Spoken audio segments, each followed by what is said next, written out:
Good, Anthony. So tell me a little bit about yourself. Okay, so I'm from Sydney, Australia. I was born north of Sydney in a city called Brisbane. Okay. Grew up there, and I've got three siblings and a mum and dad, and so I had a typical upbringing, and went to university after school, and moved to Sydney when I was about 25. I moved to Sydney. I have 4 children, 1 grandchild. Wow. And I've set up a few businesses along the way, and I've been, sort of, I guess, doing Scientology and auditing, etc. for about 28 years. Interesting. Yeah. Nice. Yeah. So how did you find the Scientology originally? I was walking along the street, someone was handing out a brochure, and I went, oh, okay, this is interesting. I've always been very interested in spirituality and religion, so this was just something new. I'd never heard of it before. I would have been early 20s, and I thought, okay, I'll go and check it out. What is this? So I went in there. This is Brisbane. Okay. Brisbane Org or? Brisbane org, very, very small. Like, I think there was 1 staff member. Okay. 1 person in there. So I had a chat to them, walked around the org. It was very, very funny because I saw up on one of the walls, I saw this sign which said Go OT. And instantly I went, wow, you can go OT. This is awesome. This is the place you can go OT. And so I remember going home that day, that very first day, and seeing my mum. And I said, Mum, you won't believe it. I have found a place where you can go OT. And Mum looked at me with a really weird look like, what are you talking about? What's OT? And I was like, I'm not even sure, Mum. I don't know, but it's a good thing. I know that. It's a good thing. We can all go OT. So I gave my mum a big, MU. And I didn't even really know what it was myself. But right then I had this, postulate that, wow, there's an idea that you can go OT. This is pretty cool. Wow. Amazing. Yeah, that's how it all started. Great. So since that time, what orgs or places in Scientology have you been to? Yeah, well, soon after I paid for my auditing training, from pretty well from 0 to net. I paid for the pack, so I wanted to be an auditor. And I started that, got recruited onto staff, which was a massive challenge for me. I didn't really want to do that. I'm sure there was a lot of pressure on me to do that, but anyway I did. I went to Sydney for a while, then I went to LA, then I went to Flag, then I came back to Brisbane, then I went back to Sydney to the advanced org. So through all of those orgs I eventually got a fair chunk of training done, and eventually moved to Sydney. So I finished grade 5. Wow. I've done some CS training, and through student auditing and paid auditing I got my way up to NED. Yeah, Okay. at that point. Okay, what happened then? Well, with my auditing, receiving auditing, it was brilliant up until the NED part. Really brilliant. I started with life repair at the bottom and had an awesome audit. I love that. Pure, all my other auditing was just great. I loved it. I really, really loved it. But NED just didn't work for me. By that time I'd already had, I think, 2 CCRDs, which I didn't indicate to me because it was sort of like, you're not clear, keep going. And 1, it was an evaluation. 2, I sort of disagreed with it. I didn't have certainty that I wasn't clear. It was just an evaluation by the CS. So I was left in a bit of confusion, a bit of doubt. Anyway, went on to NED, and through that, so all in all, I did 4 CCRDs, all basically saying, no, you're not clear, just keep going with NED. And I really resisted. I got to the point where I said, I'm not doing any more NED, I'm fed up, I'm going, I'm leaving. I'm not doing any more. I refuse in this lifetime to do any more NED. I hate it. That's how protesting I was. So, yeah, that's where I was, and pretty well 8 years ago I was, pretty well off lines, not doing anything, just fed up. Not just from that, but for a number of reasons, with how I'd been treated and what I was experiencing. So I really was off lines for many, many years. So yeah, I'd had a stack of CSs, a stack of auditors. And you know what? Everyone was trying their best. I've got to say that. I'm not critical of them. They were well-intentioned, you know, highly trained people. But there was some basic fundamentals. I mean, I'm a trained auditor on a CS, and even I was knowing that this is not okay the way they're handling this. You know, this is not working. So I was disappointed and upset. But they were doing what they thought was right. Let me put it that way. Mm. Well, that's interesting point. So why do you think there's so much brilliant CSS auditors? What's your viewpoint? What was the outpoint there? I'd say there's a number of outpoints. One is lack of duplication. Okay. This is a really big issue, I believe, in the auditors and CSS I had, and also the DFPs, because I was stating, one, I'm not happy. This is not working for me. Two, I think I'm clear, but I need help with this. And, you know, the acknowledgements I was getting back from the CS were just not even really duplicating what I was saying. It was just like, yeah, got it, let's continue. And so we never really explored any other options. And so, you know, if you tell the DFP something, the DFP sort of hears it, then they have to convert it to writing. Then that ends up in the CS, who's a busy CS and got folders all stacked up on the desk, and they're reading it sort of second or third hand now. And so, you know, in their busyness, I just don't think they really duplicated me. So, I mean, I was desperate. I was actually writing letters to the CS, you know, which is, you know, a sign that the, you know, PC's not doing well. But I just didn't want any misduplication here. And I just think, you know, CSs that had limited experience, busy, not really understanding where I'd come from as far as PCs, maybe not enough time to do proper folder study or whatever. Anyway, whatever reason, they just did not know how to handle it. To the point where I felt like, maybe I'm just that freak PC where the tech just doesn't work. You know, maybe it works on most people, but not all people. And I'm just one of those it just doesn't work on. You know, maybe the grades were good for me, but I'm just one of those PCs that Ned just doesn't work on. I really, you know, went into a little bit of a figure fear. I introverted a bit on it, you know, for many, many years, going, well, I've tried everything, I've done hundreds of hours, spent lots of money, it's just not working. And obviously, well, I didn't know where else to go. There was nowhere else to go. But I was committed that I wasn't going to hurt myself anymore by continuing down that path. Mm. So you kept your integrity at that point? Well, I guess in the end I kept it. After 100 hours of bashing my head against the wall, I'd finally stopped, if you can call that integrity. Okay, well, sorry to hear that, of course. Mm. And now, how did you end up here in Israel, actually, so many miles away from your home? Well, a lot of things had to happen for me to end up here.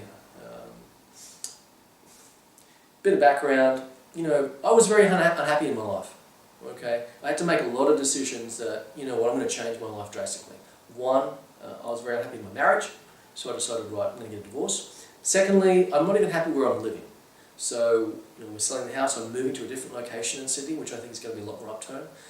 Thirdly, you know, I'm not even happy with one of the businesses and companies I'm involved with, so I'm selling that. And fourthly, the big original postulate, go OT. It hasn't been happening for me. So I'm going to somehow find someone on the planet that can help me.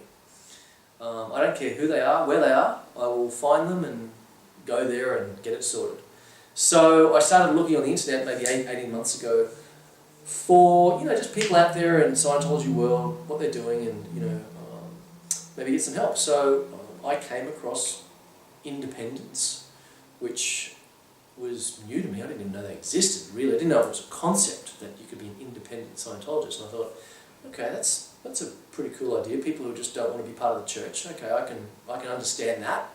But I always also, you know, knew about squirrels and people who'd been declared and all this sort of stuff. So I was a little bit wary, but I thought, well, you know, I'll just read what they've got to say. I was a little bit suspicious, I guess you could say. So I read many of the accounts of their experiences in Scientology, their experiences in church, And a lot of them were very factual, they weren't emotional, they were just factual statements of this is what I experienced and this is why I'm not part of the church anymore. Some people had been declared and left, some people had just left of their own volition. So a lot of the stories are like, wow, there's similar things I've experienced, similar things that I've witnessed. And I was like, wow, there's a lot of people, have left, a lot of good people too. And some of these people I knew or recognised. Some of them were ex-executives, people who'd been on stage at events, senior executives in the church, and I went, wow, look at this story, look what they've gone through. I didn't know that they've gone through this. This is amazing. And so some of those, I think those accounts really, gave me a different idea that, you know what, okay, well, there's a whole bunch of good people, good, decent people, well-intentioned people that have left the church from an integrity point of view. And I'm fine with that. That's okay. That's cool. So I guess slowly my viewpoint changed to go, well, okay, these are really good people out there. And then I came across Dror. And I'd never heard of it really before. I knew there was Scientology was in Israel, but I do remember years ago hearing about Tammy, who had won Auditor of the Year. And so I knew that she was there. And then I was looking for a place where they could sort of help me out. I didn't really want to be, ideally I didn't want to go to just an auditor who was operating on his own. I wanted to go to a place where there was some sense of a bit of an organisation happening here. There's a few people all working together. And so I made contact with a number of places around the world, in America, in Europe. I sent emails off, I made phone calls, just saying, look, this is me, I'm Anthony in Sydney, I'm stuck on the bridge, been stuck for many, many years, can't get the whole clear thing resolved. Where are you?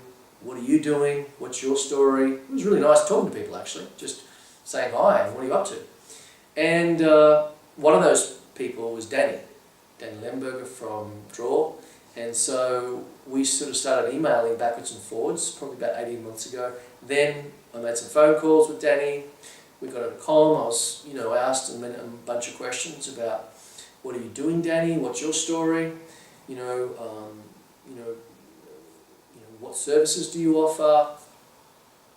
And Danny gave me some confidence. He pretty well said, look, we don't do things here like the church does.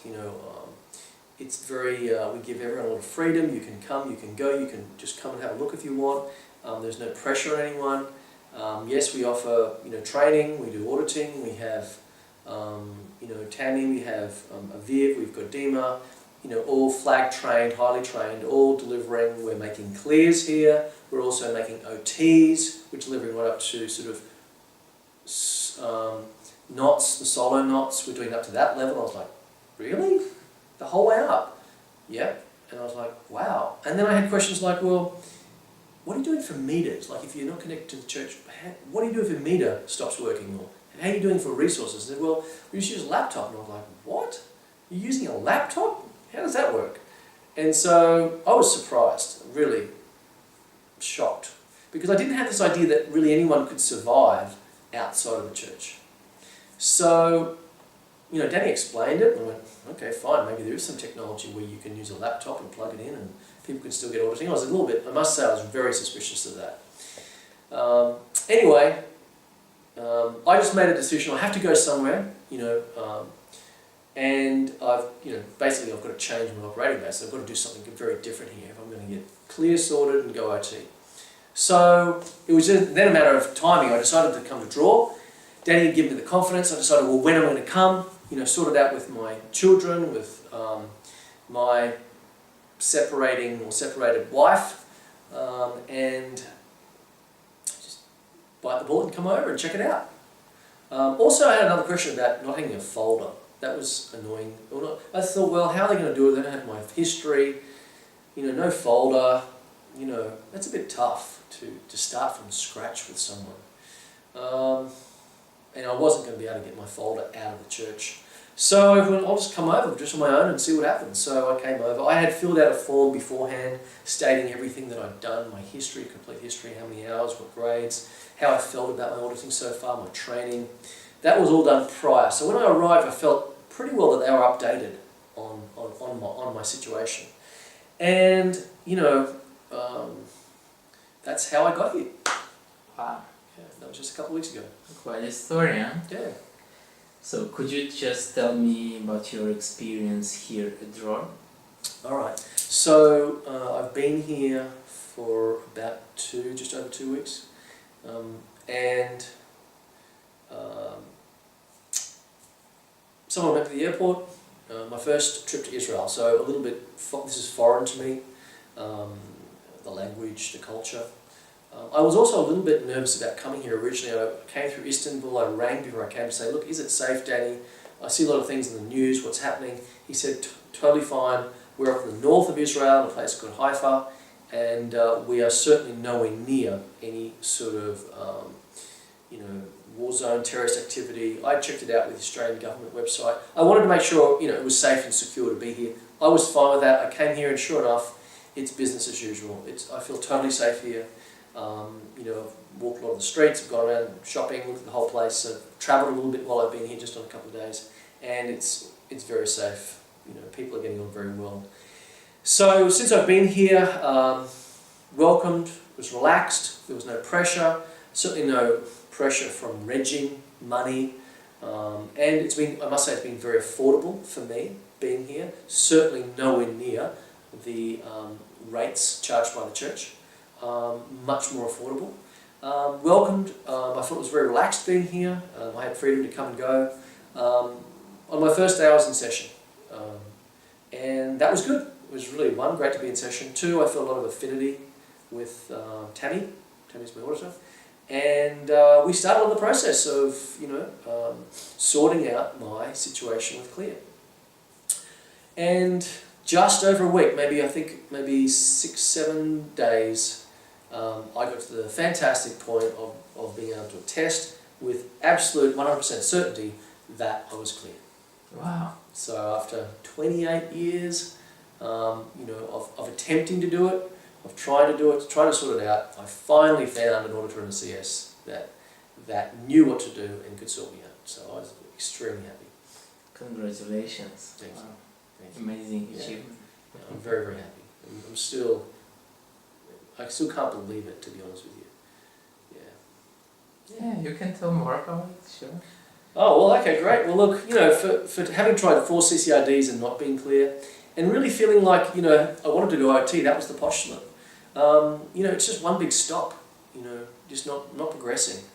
So, and look, just in the back of the mind, there's always doubts. Maybe I'll never go clear, maybe I'll never go OT, maybe there's something wrong with me. So, not that I tried to focus on that, I had a very busy life with raising a family, starting businesses, raising kids, but, always in the background is I'm not evolving as a being, I'm not really going up the bridge, I'm not becoming more free. So, finally, I feel like it's been sorted out, and now I'm free to continue. So it's like a little miracle, wow. I'm glad, I'm proud of myself that I persisted. I'm glad of myself that I actually did something different. I'm glad with myself that I took the trouble to observe what is really going on and to see that one, are there great people outside the church still providing fantastic standard technology and sorting people out, helping people go clear, helping people go OT? Yes, there are. I can vouch for that now. I'm here, I'm dealing with great people. I can't see any arbitrariness here. It's affordable. You come in, it's going well, and everyone. The feeling here is there's it's. The staff are all winning, the staff are getting auditing, the big floating needles, all the imminent drills I've been doing. I'm doing solo at the moment, almost finished my solo auditor's course. Everyone I put on the cans has got a massive floating needle, so I'm doing my mid-reading through floating needles. There's no sort of charge around this area at all. All the staff and the public coming in are all happy, winning, doing well. And it's the best decision I ever made was to jump on a plane and come to Israel. Wow. Yeah, I mean that sincerely. Wonderful. Yeah. Thank you very much. What would you like at the end of our interview to recommend to our viewers? What's your... Well, look, my recommendation is simply to, well, I can only tell you what works for me. And what works for me is, one, don't be content not to be, growing. Don't be content to settle for second best. Whatever your desire is, whether it's on the bridge or off the bridge, you really have to go for what you desire in life. What are you postulating? And are you experiencing it? And if not, you have to be a little bit ruthless. For me, for many years I endured, situations in my life I weren't happy with because I didn't know there was an alternative. And so I had decided to not be reasonable anymore. I had to be ruthless and go, I'm making massive changes in my life because I'm not happy. So that's the first thing. The second thing I'd say, well, depending on where you are and whether what your thoughts are on Scientology or being an independent Scientologist, you've got to look for yourself. That's your point of integrity. You've got to look and see and observe and work out what do you really believe is true. And don't be easily fooled by, a lot of the propaganda that is put out. You've really got to know for yourself what is true. I wasn't happy with a lot of experiences I had in the church. I didn't know there was an option. I didn't know the independents were doing good things, and there were fantastic people who are providing the same services, the same standard of auditing, if not better, and doing it in a fun, free environment. Free as in, no suppression. Yes, you have to exchange and pay for services, but my experience has been very, very affordable. So look and make a decision and keep moving ahead. Wow. Thank you so much, Anthony. Thank you very much for this great interview. That's a pleasure.